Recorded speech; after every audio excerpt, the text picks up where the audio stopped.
আজ বানাচ্ছি দারুণ একটা ইউনিক রেসিপি। এখন তো মার্কেটে পটল আর পটল, পটল ছাড়া আর কিছুই দেখতে পাবে না। নিরামিষ দিনে পটলের এই রেসিপিটা একবার হলেও ট্রাই করে দেখো। যেমন দেখতে এটা কিউট লাগছে না, খেতেও ততটা সুন্দর। এটা একদম পনির বা ছানা দিয়ে এই রেসিপিটা একবার হলেও ট্রাই করো। তো চলো দেখবো আজকের রেসিপি। কিন্তু তার আগে বলে দিই, আমার চ্যানেলে যারা নতুন আছে, চ্যানেলকে এখনও যারা সাবস্ক্রাইব করনি প্লিজ সাবস্ক্রাইব করে দাও, বেল আইকন বাটনটা অবশ্যই প্রেস করে দাও। আমার নিত্য নতুন রান্নার ভিডিওর আপডেট পাওয়ার জন্য ফেসবুক পেজটাকে অবশ্যই ফলো করো। ইনস্টাতেও তোমরা আমাকে ফলো করতে পারো। তো চলো দেখবো আজকের এই রেসিপিটা। চলো আজ তোমাদের সাথে শেয়ার করব পটলের একটা দুর্দান্ত রেসিপি। এখন তো বাজারে পটল উঠে গেছে, মানে সবে পটল উঠেছে। এখন তো এই 3-4 মাস অনায়াসে পটল যারা ভালোবাসে তারা খুব খাবে। আমি যেমন পটলটা খুব একটা ভালোবাসি না, কিন্তু পটলের নিত্য নতুন রেসিপি করলে আবার আমি খুব ভালোভাবে খাই। মানে সেটা আমাকেই বানাতে হবে, আমিই খাবো, এরকম একটা ব্যাপার। তা আমাকে তো আর বানিয়ে কেউ খাওয়াবে না। তো যাই হোক, কড়াতে দিয়ে দিলাম তেল। এখানে কিছু পটল নিয়েছি। হ্যাঁ দেখো পটলগুলোকে আমি এইভাবে একটু দাগ ছুলে নিয়েছি, ঠিক আছে। এবার পটলগুলোকে একটু জাস্ট চেরা লাগিয়ে নেব। তো জাস্ট পটলগুলোকে ছুলেই রেখেছি। একটু পটলগুলোকে ভেতরে, যেহেতু গোটা পটল রান্না হবে, তো পটলের ভেতরে যাতে তেল মশলাটা খুব ভালোভাবে ঢোকে, তো সেইভাবে একটু পটলটাকে আমি চেরা লাগিয়ে দিচ্ছি, ঠিক আছে। এত গরম পড়েছে না, গরমে রান্না করতেও ইচ্ছে করে না, কিন্তু খেতে তো হবে, বলো, রান্না তো করতেই হবে। তো যাই হোক, এই দেখো লাগিয়ে নিই সবগুলোকে। তো নুন হলুদ কিচ্ছু আমি মাখাইনি। এরকম নুন আর হলুদটা একদম ডাইরেক্ট দিয়ে দিন। পটলগুলোকে একটু লাল করে ভেজে নেব। একটু ঢাকা দিয়ে লাল পটলগুলো এবারে তুলে নিই। এই ভেজে ভেজে নিলাম। এবার চলো তেলের মধ্যে দিয়ে দিচ্ছি জিরে, এলাচ, দারচিনি, তেজপাতা, শুকনো লঙ্কা। ফোড়নটা ভালো করে হয়ে যাক। ফোড়ন থেকে যখন একটা সুন্দর গন্ধ বেরিয়ে আসবে, তখন বাকি জিনিসগুলো অ্যাড করব। এবারে টমেটো আর আদাটা দিয়ে দিচ্ছি। এবারে দিয়ে দিচ্ছি একটু গ্যাস।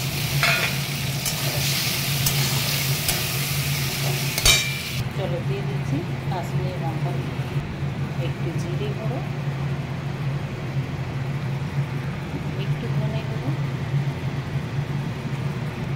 এবারে একটু পরিমাণ অল্প একটু নুন, কারণ পটল ভাজার সময় নুনটা দিতে চলে। এবারে এটাকে ভালো করে কষাও।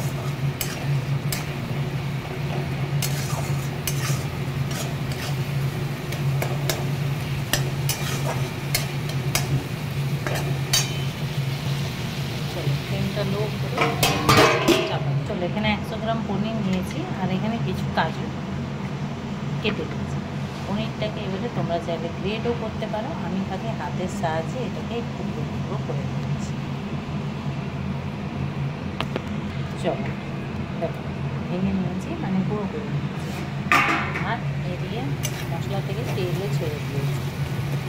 এবারে চলো এবারে এই যে পনিরটা এর মধ্যে দিয়ে দেবো। এইভাবে পনির গ্রেট করে গোটা পটল দিয়ে কোনো দিনও রান্না করে দেখেছ? তো দেখো কি তৈরি হবে তো আজকের ভিডিওতে। এবার কাজুটাও দিয়ে দিয়েছি, দিয়ে এটাকে এবারে ভালো করে চলো কষাবো। জাস্ট একটু নেড়ে চেড়ে নিই। দেখো কালারটা কত সুন্দর এসেছে।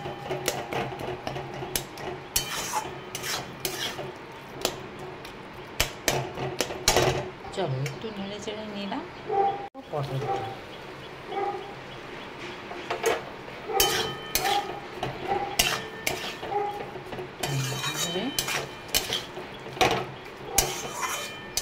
ভালো করে এটাকে কষিয়ে নেব। চলো দেখো কি সুন্দর সাইড দিয়ে তেল বেরোচ্ছে। দুটো দিয়ে দিলাম কাঁচা লঙ্কা, এইভাবে দিয়ে দেবো জল। রেসিপিটা না দুর্দান্ত লাগে, তোমরা ট্রাই করে অবশ্য দেখো। সত্যি বলছি, পনির খাওয়া হয়ে যাবে, পটলও খাওয়া হয়ে যাবে। খুব সুন্দর। পনির এরভাবে অল্প থাকলে এইভাবে পটল দিয়ে কিন্তু এই রেসিপিটা অনায়াসে বানিয়ে নিতে পারে। ব্যাস, এবারে এটাকে ঢাকা চাপা দিয়ে দেবো। কালারটা দেখেছো কত সুন্দর। চলো এবারে দিয়ে দেবো ওপর থেকে একটু চিনি। চলো টকবক করে ফুটছে, এবার দিয়ে দেবো গরম মশলার গুঁড়ো একটুখানি। ব্যাস, চলো এইবারে এটাকে ঢেকে দেবো লো ফ্লেমে 5 মিনিট। দেখি রান্না। ওয়াও, দারুণ হয়েছে। এই দেখো, এইবারে দিয়ে দেবো একটু কিশমিশ। আসলে দেখো কিশমিশগুলো দিয়ে দিলাম। এই দেখো, এইবারে চলো এটা রান্নাটা কমপ্লিট হয়ে গেল। আর একটু মাখা মাখা হলেই এটাকে নামিয়ে দিই। ব্যাস, ফ্লেমটাকে হাই করে দিয়েছি। পটলগুলো খুব ভালো সিদ্ধ হয়ে গেছে। এই দেখো পুরো নরম হয়ে গেছে পটলগুলো।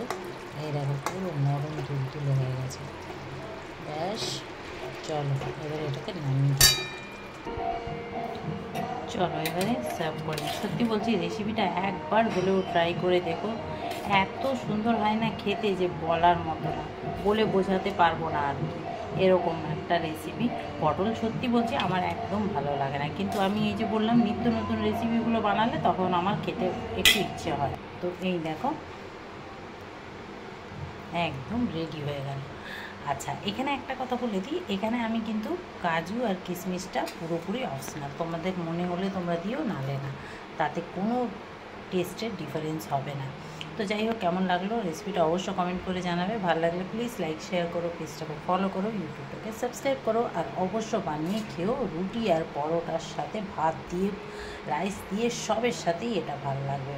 তো চলো আজকের জন্য টাটা, আবার আসছি নেক্সট রেসিপি নিয়ে। সবাই ভালো থেকো, সুস্থ থেকো।